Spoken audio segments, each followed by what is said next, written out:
Bueno, se está dando pasos para ir volviendo a la normalidad. De hecho, se va a anunciar probablemente en pocos instantes más en el informe del Ministerio de Salud el término del estado de excepción, el término del toque de queda. Hay cosas que ya comienzan a funcionar, Daniela, pero a la vez nos encontramos con una inmensa mayoría de personas que ya tenían problemas de salud mental, pero que se han incrementado post pandemia. Tenemos un alza de consultas del 51%. Sí, sí. Y aún así, vemos que en los adultos chilenos, los que han consultado en la pandemia por temas psicológicos o psiquiátricos, es menos del 17%. Entonces, aún así habría que sumar, ¿no es cierto?, que tenemos un gran porcentaje de adultos que están con sintomatología y que aún así no están consultando por estigma, por no tener acceso a salud mental. Son múltiples las variables. Sí, ahora ahí usted menciona dos cosas que me parecen trascendentales. Una, el cómo es vista la enfermedad ligada a la esfera mental en el mercado laboral, y lo otro, la cobertura. Sí. Vamos por el estigma. Porque a veces, todavía aquí en Chile, es muy fuerte que se perciba una persona que alega estrés laboral, por ejemplo, como una persona más bien débil o incompetente o conflictiva. Totalmente. De hecho, uno de las personas que estaba hablando hablaba de la culpa, ¿no es cierto? Imagínate sentir culpa por lo que te está pasando respecto a los síntomas depresivos, respecto a los síntomas ansiosos. Finalmente estamos también insertos en una sociedad en donde muchas veces decir estoy estresado se valora, pero decir estoy triste o estoy deprimido, ¿no es cierto?, se ve como alguien débil. Tengo que estar permanentemente haciendo cosas, permanentemente produciendo, pero cuando me detengo a observarme, es mal visto.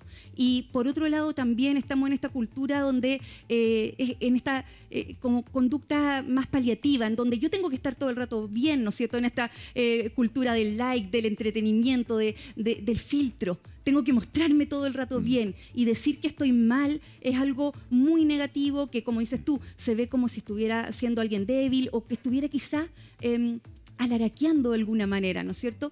Cuando por otro lado, está claro, la misma Organización Mundial de la Salud dijo, luego de esta pandemia viene otra que es paralela, que es la pandemia de la salud mental. Y esto está ocurriendo a nivel mundial. Y ya lo estamos persiguiendo, lo estamos observando en los datos, en las cifras, en la práctica. Hay preguntas de la gente, mira, veamos la siguiente. ¿Todos pueden desarrollar problemas de salud mental? ¿Todos pueden? ¿Todas las personas pueden desarrollar un problema de salud mental? Indudablemente. Ahora, déjame hacer una diferencia entre síntoma y trastorno. ¿Ya? ¿Sí? Voy a decirlo de esta manera. Te aseguro que todos nosotros en este set, todos los que están escuchando, han tenido esta semana, bueno, la semana que pasó, ¿no es cierto?, algún síntoma depresivo o algún síntoma ansioso. ¿Sí? De hecho, en el termómetro de la salud mental que hicimos con la Católica, mostramos que el 47% de los adultos chilenos tiene algún síntoma de salud mental en el tema de la pandemia. Ahora, cuando los síntomas se dan durante un periodo particular, con una frecuencia particular y en una intensidad particular, ahí nosotros empezamos a hablar de trastornos. Entonces, frente a la pregunta, ¿todos podemos tener problemas de salud mental? No, no solamente podemos, todos lo tenemos. A todos nos pasa. Exacto. Y a todos nos va a pasar. Ahora, vamos al tema de los rechazos de la licencia, porque en el fondo una persona que va donde un profesional, donde un psicólogo, un psiquiatra, el psiquiatra o el psicólogo le dice, sí, usted está padeciendo un trastorno, por lo tanto merece un permiso, que es la licencia médica, que conlleva una cobertura y también el pago de la... ¿verdad? Pero casi la mitad de las licencias se rechazan. Sí. ¿Por qué se rechazan si es un profesional el que así lo decreta?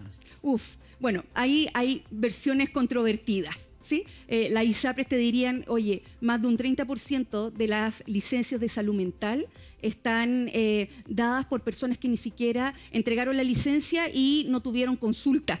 Sí, solamente se entregó la licencia, casi un 30%. Eso es la visión de la ISAPRES. Por otro lado, sabemos que hay ciertos síntomas, yo te decía, tienen que tener una frecuencia y tienen que tener una intensidad.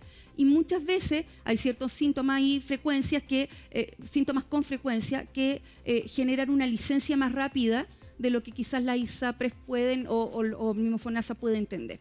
Ahora, ahí hay un tema relevante. Se rechaza un porcentaje importante de la licencia, entre otras cosas además, porque la licencia de salud mental en general son entre promedio 30 a 45 días, o sea, son licencias largas. ¿Sí? Y muchas veces son licencias que son, ¿no es cierto?, consecutivas. Eso por un lado. ¿Es un tema económico entonces? No me atrevería a decirlo, pero es una variable, indudablemente una variable. Ahora, un dato relevante también es que de esas licencias rechazadas o que le bajan el tiempo, cuando son apeladas a la CONPIN, esto es importante, cuando son apeladas a la CONPIN, cuando son por el ISAPRE, la CONPIN acepta más del 50%. Y cuando son apeladas para FONASA, la CONPIN acepta más del 30%. Por lo tanto, el tema de apelar, ¿no es cierto?, estas licencias hay que hacerlo sí o sí. Y algo que quizás también es importante es que hemos estado hablando de estrés laboral. Muchos psicólogos, muchos psiquiatras no conocen el sistema mutual, no conocen la ley 16.744 sobre accidentes y enfermedades profesionales. En ese sentido, entonces, una licencia por estrés laboral dado por un psiquiatra, ¿no es cierto?, común, no una mutualidad, es probable que sea rechazado porque es probable que ISAPRE o FONASA diga, no, esto no corresponde a salud común, corresponde a una enfermedad profesional, por lo tanto tiene que ir a su mutualidad y la mutualidad primero tiene que ver si es que es o no una enfermedad profesional de salud mental. Al final, el enfermo muchas veces termina más enfermo porque tiene que andar golpeando puertas para allá y para acá para que le... Y es una persona que está sufriendo además entre medio. La gente no solamente hace preguntas, sino que también le gusta comentar. Yo creo que este tema para todos es cercano. 12